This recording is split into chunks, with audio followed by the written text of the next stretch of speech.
બગદાણાની ઘટનાને લઈને કોળી સમાજમાં તો રોષ જોવા મળી રહ્યો છે, પણ હવે વકીલ આલમ પણ મેદાને આવ્યો છે। નવનીતભાઈ જે હાલ હનુમંત હોસ્પિટલમાં સારવાર લઈ રહ્યા છે, તેના સંદર્ભમાં ભાવનગરના જે વકીલ સંગઠનના લોકો છે તે તેમને મળવા માટે પહોંચ્યા હતા। તેમના ખબર અંતર પહોંચ્યા અને જ્યાં પણ વકીલોની જરૂરિયાત હશે ત્યાં તેમની સાથે રહીશું તેવું આશ્વાસન આપ્યું। શું કહી રહ્યા છે ભાવનગરના વકીલ આલમના?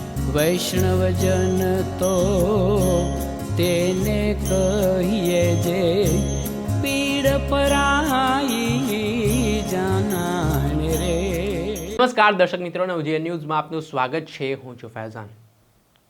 ભાવનગર જિલ્લાના મહુવા તાલુકાના બગદાણા ગામમાં થોડાક દિવસ પહેલા 8 થી 10 જેટલા શખ્સોએ લાકડી ધોકા વડે નવનીતભાઈ ઉપર જીવલેણ હુમલો કર્યો અને આરોપીઓ સામે 307 જૂની આઈપીસી જે હાલના નવી બીએનએસ પ્રમાણે 109 મુજબ પોલીસે ગુનો પણ દાખલ કર્યો છે। 8 આરોપીઓની ધરપકડ પણ કરી છે, પરંતુ આને લઈને વિવાદ છે તે દિવસે ને દિવસે વકરતો જઈ રહ્યો છે। આ મામલે હવે સરકાર દ્વારા એસઆઈટીની ટીમનું ગઠન પણ કરવામાં આવ્યું છે અને આ મામલાની તપાસ છે તે ઊંડાણપૂર્વક કરવામાં આવશે, એક પાસાઓને ચકાસવામાં આવશે। ત્યારે આ ઘટનાના સંદર્ભમાં હવે કોળી સમાજના આગેવાનો છે તેઓ હનુમંત હોસ્પિટલમાં જે નવનીતભાઈ નામના ઇજાગ્રસ્ત વ્યક્તિ છે તેમની મુલાકાત લઈ રહ્યા છે, પરંતુ વકીલ આલમ પણ મેદાને આવ્યું છે। આ મામલાને લઈને વકીલ આલમના જે લોકો છે તેઓ નવનીતભાઈને મળવા પહોંચ્યા હતા અને તેમના તરફથી જે કંઈ પણ બનતી મદદ કાયદાકીય રીતે હશે તે કરવાનું તેમણે આશ્વાસન આપ્યું છે। પહેલાં તો સાંભળો શું કહી રહ્યા છે વકીલ આલમના લોકો।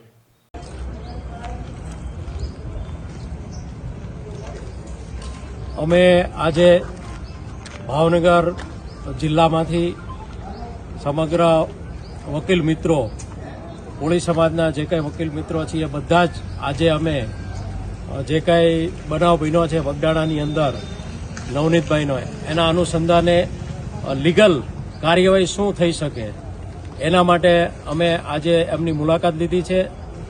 ખાસ કરીને હું આપ સૌ મીડિયા મિત્રોનો આભાર માનું છું કે તેમણે સત્યની સાથે આજ દિન સુધી ખૂબ જ સહકાર આપ્યો છે, એ માટે આપ સૌને થેન્ક્સ।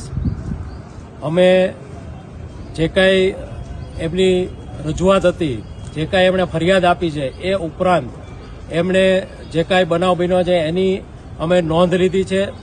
ઉપરાંત આજે અમને જાણવા મળ્યું છે કે અમારા કોળી સમાજના તમામ ધારાસભ્યો, સંસદ સભ્યો અને સમાજના આગેવાનો એ ગાંધીનગરની અંદર સીએમને મળ્યા હતા અને ત્યારબાદ પરસોત્તમભાઈ સોલંકી છે એમના નિવાસસ્થાને પ્રેસ કોન્ફરન્સ પછી આ બનાવ અનુસંધાને સીટની રચના કરવામાં આવી છે।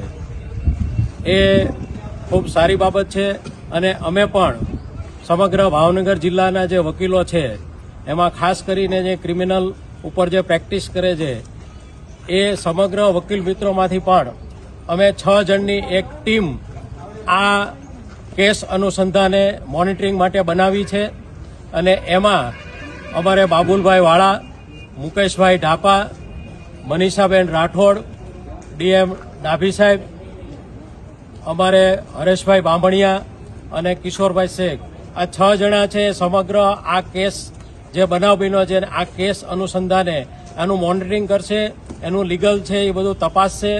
જરૂર પડે સીટની સમક્ષ અમે જે કાંઈ અમારા મુદ્દાઓ છે જે તપાસમાં બાકી રહ્યા છે અથવા તો અમને એવું લાગશે કે આ મુદ્દાઓ અંગે તપાસ કરવાની હજી બાકી છે, એ તમામ મુદ્દાઓ અમે સીટ પાસે અમે અમારી રજૂઆત કરશું કે આ સીટની અંદર અમે આ 6 જણા છીએ એ રજૂઆત કરી અને સમગ્ર કેસ મજબૂત થાય અને ખરેખર નવનીતભાઈને ન્યાય મળે અને ખરેખર જે આરોપીઓ છે કે જે આ બનાવમાં સંડોવાયેલા છે એમાં ઘણા બધા હજી જે અનડિટેક્ટ છે કે જે નામ હજી ખુલવાના બાકી છે એનો પણ આડકતરી રીતે કોઈ પણ એનો રોલ હશે એ લોકોને પણ આમાં કઈ રીતે એમનું ઇન્વોલ્વમેન્ટ છે એ તપાસ કરી અને એમને પણ અમે સજા આપવાનો અમારો પૂરેપૂરો પ્રયત્ન રહેશે।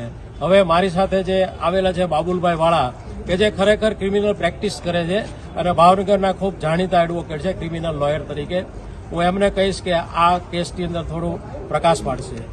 નવનીતભાઈની સાથે જે બનાવ બનેલો છે તે અમે બધા ભાવનગર જિલ્લાના તમામ વકીલશ્રીઓ સખત શબ્દોમાં આ બનાવને વખોડી કાઢીએ છીએ નવનીતભાઈને પૂરતો ન્યાય મળે તે માટે અમે બધા વકીલો કટિબદ્ધ છીએ.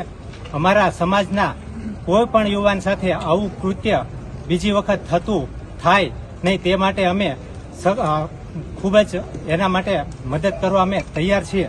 હવે અમારી જે માંગણી છે તે અમે આ કેસ અત્યારે મહુવા સેશન કોર્ટમાં 307ની કલમ છે એટલે મહુવા કોર્ટમાં ચાલશે, પરંતુ આ કેસ મહુવા ચાલે તો ત્યાં સાક્ષીઓ પુરાવાને ધમકાવવાનો પણ પ્રયત્ન કરવામાં આવે અથવા કોઈ રીતે દબાણ કરવામાં આવે તો આ મહુવા અમારા જો ફરિયાદીને ઈચ્છા હશે તો આ કેસ અમે ભાવનગર ટ્રાન્સફર કરવા માટે પણ કાર્યવાહી કરશું. બીજું કે આમાં ગૃહ ખાતામાંથી કાયદા વિભાગમાં સ્પેશિયલ સરકારી વકીલની નિમણૂક કરવા માટે પણ કાર્યવાહી કરનાર છીએ. અને જો આ કેસમાં કોઈ સાક્ષી પુરાવા ટ્રાયલના તબક્કે સાક્ષી પુરાવાને કોઈ ભય હોય, પંચોને ભય હોય અથવા ફરિયાદીને ભય હોય તો એને ડીએસપી દ્વારા પૂરતું રક્ષણ આપવામાં આવે. કોર્ટમાં પણ રજૂઆત કરશું કે જે સાક્ષી જુબાની દેવા આવે, જે પંચને લાવવામાં આવે તેને પૂરતા પોલીસ બંદોબસ્ત સાથે કોર્ટમાં લાવવામાં આવે.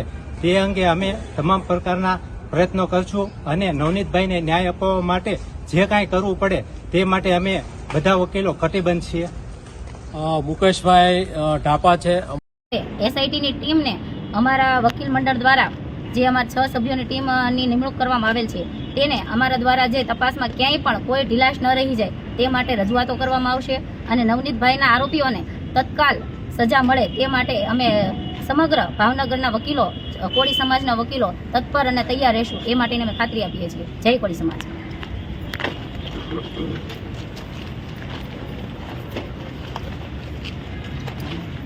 આપણે સાંભળ્યા હતા એડવોકેટ્સો જેઓ આ નવનીતભાઈ જ્યાં સારવાર લઈ રહ્યા છે તે હોસ્પિટલમાં તેમણે ખબર અંતર પૂછ્યા. ત્યારબાદ કાયદાકીય રૂહે જે કરવાનું હશે તેના માટે જે કંઈ પણ લીગલી જરૂરિયાત હશે તેના માટે વકીલ જગત છે તેમને સાથ સહકાર આપશે તેવી પણ વાત ખાતરી છે તે એડવોકેટો દ્વારા આપવામાં આવી છે. ત્યારે હવે આ મામલો છે તે દિવસે ને દિવસે તૂલ પકડતો દેખાઈ રહ્યો છે. આગામી સમયમાં શું ચોંકાવનારી માહિતી અને ઘટસ્ફોટો થઈ શકે છે એ પડે પડના અપડેટો આપના સુધી પહોંચાડતા રહીશું, એટલે નવજીવન ન્યૂઝ જોતા રહો. વૈષ્ણવજન તો તેને કહીએ જે પીડ પરાઈ.